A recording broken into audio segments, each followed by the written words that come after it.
हाय, कैसे? आशा करता हूँ आप सभी अच्छे होंगे। दोस्तों, पहले पंचायत सहायक को काफ़ी कुछ ग्राम पंचायत के सिस्टम के बारे में नॉलेज नहीं था।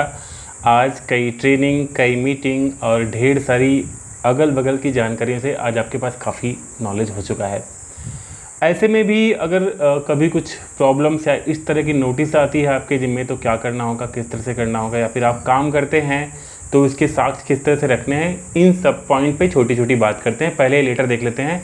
एक छोटा सा लेटर ग्रुप के माध्यम से आया हुआ है और इस तरह के कई लेटर्स जारी हो रहे हैं जहाँ जहाँ डिस्प्यूट या थोड़े तनाव के मामले हैं।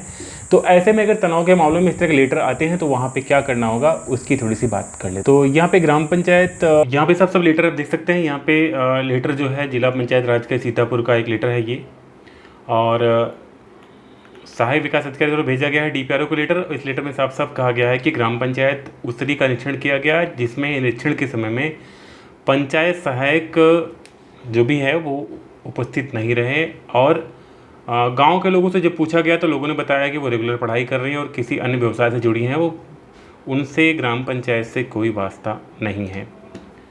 तो यहाँ पे देख सकते हैं पत्रांक मेमो दिनांक 12/2/22 को आपकी अंतिम चेतावनी कार्य करने हेतु दी गई थी और स्पष्टीकरण भी मांगा गया था, किंतु इनके द्वारा अपने कार्यों में कोई सुधार नहीं लाया गया, जिससे प्रतीत होता है कि अपने उच्चाधिकार से। तो यहाँ पे साफ साफ देख सकते हैं कि एक बार नोटिस दी गई और दोबारा भी उनके द्वारा किसी काम को संज्ञान में नहीं लिया गया।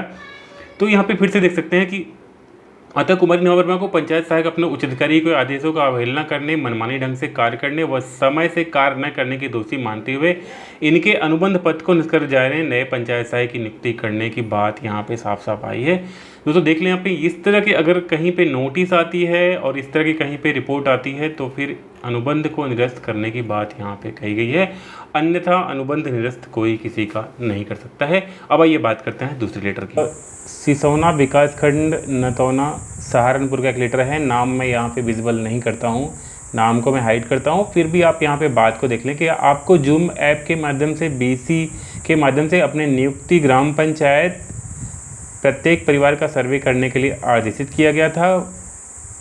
प्रत्येक सप्ताह मेरे द्वारा दूरभाष के माध्यम से परिवार सर्वे के संबंध में जानकारी मांगी गई, परंतु आपकी ओर से कोई संतोषजनक जवाब प्राप्त नहीं हुआ। दूसरी कॉलम की बात करें तो यहाँ पे लिखा कि मई 2022 में मेरे द्वारा परिवार रजिस्टर के संबंध में जब आपसे पूछा गया कि कितना कार्य हुआ, तो आपके द्वारा मात्र 20-25 परिवार का सर्वे पूर्ण करने की जानकारी दी गई, जो कि काफ़ी निराशाजनक थी। दोस्तों, ये पूरे लेटर आप पढ़ेंगे तो आपको समझ में आएगा कि इस जैसे लेटर, इन जैसे मामलों में बात काम की नहीं होती है, बात डिस्प्यूट की होती है, और जब डिस्प्यूट की बात होती है तो इस तरह के लेटर्स वहाँ बना करके आपके खिलाफ़ भेज जाते हैं। ऐसे में अगर आप एज ए पंचायत सहायक काम कर रहे हैं तो जाहिर सी बात है किसी तरह के आरजीएसए में अपना नाम न डालें। आप किसी तरह के आरजीएसए या किसी तरह पे जहाँ पे आपकी अथॉरिटीज़ नहीं हो वहाँ पे अपने सिग्नेचर कभी आप ना करें। ध्यान रखें, किसी भी ऐसे रजिस्टर पे अगर आपका अधिकार नहीं है तो आप उस पर साइन ना करें, नहीं तो फिर अन्यथा आप कभी न कभी परेशान होंगे। किसी भी चीज़ को वेरीफाई करने का प्रयास न करें, किसी के अटेंडेंस आप वेरीफाई ना करें। आपने सफाई कर्मी का अटेंडेंस वेरीफाई कर दिया, या फिर आपने रोजगार सेवक के अटेंडेंस वेरीफाई कर दिया, ग्राम पंचायत की किसी अभिलेख पे आपने वेरीफाई कर दिया, तो इस तरह के सिग्नेचर आप किसी पे ना करें। ग्राम पंचायत की कोई चीज़ कोई ले जा रहा है, आपने किसी को दे दिया, हस्ताक्षर से सौंप दिया, कुछ कर दिया, तो इस तरह की चीज़ें भी ना करें, क्योंकि ये छोटी छोटी चीज़ें भी कल को चल करके आपको प्रॉब्लम्स पैदा कर सकती हैं। और इस तरह के लेटर से बहुत इफेक्ट आपको नहीं पड़ने वाला है, इसका कोई बहुत औचित्य नहीं होगा, लेकिन अगर इस तरह के सीरियस लेटर लगातार 1, 2, 3 बार 4 बार आपके भेजे जाएंगे तो आपकी कैटेगरीज पे काफ़ी प्रॉब्लम्स होगी कि आपके खिलाफ कई बार इस तरह के लेटर्स आए हैं और आप अनियमितता बरत रहे हैं, ऐसी फीलिंग्स आएगी। और आगे चल के अगर कुछ पॉजिटिविटी होगी तो हो सकता है आपके साथ में निगेटिव हो जाए। तो बात करें यहाँ पे काम की, तो जैसे भी जो भी काम आप करते हैं तो उस काम का एक हेडर, मतलब एक हेडिंग बना लीजिए, और उस काम में जितना काम आपने किया है एक अपनी छोटी डायरी बना लीजिए, और उस डायरी पे अपने सचिव की जो है काम जितना भी करते हैं डेट वाइज नोट करिए। आज फला डेट, और इस डेट को हमने जो है 20 घर का सर्वे किया, आज फला डेट 15 का सर्वे किया, आज हमने ये परिवार रजिस्टर की नकल किसी को दी, आज हमने ये परिवार रजिस्टर कुछ काम किया। एक अपना पर्सनल आप डेटा बना लीजिए जो भी आप काम करते हैं।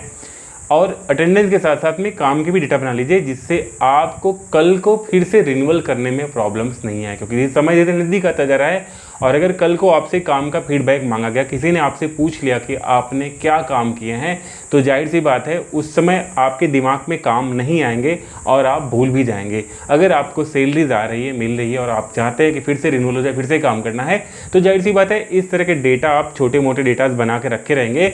अगर सचिव नहीं भी साइन करता है आपके डेटा पे, तो भी आपके पास एक रिकॉर्ड होगा और आप फटाक से पेश करते हैं अपनी डायरी को, डेट वाइज डेटा आप वहाँ पे दिखा सकते हैं, वो आपके लिए सेफ होगा। और यही नहीं, किसी भी नौकरी में, किसी भी काम में अगर आपके पास ऐसे रिकॉर्ड होते हैं तो आपके लिए वो बहुत ही बेहतर है। और इस तरह कभी भी लेटर्स आप पाएंगे तो आप अच्छे से लेटर्स का जवाब दे पाएंगे और आपको कोई रिस्क नहीं होगा।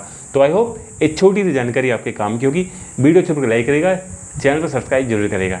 जय हिंद, बाय दोस्तों।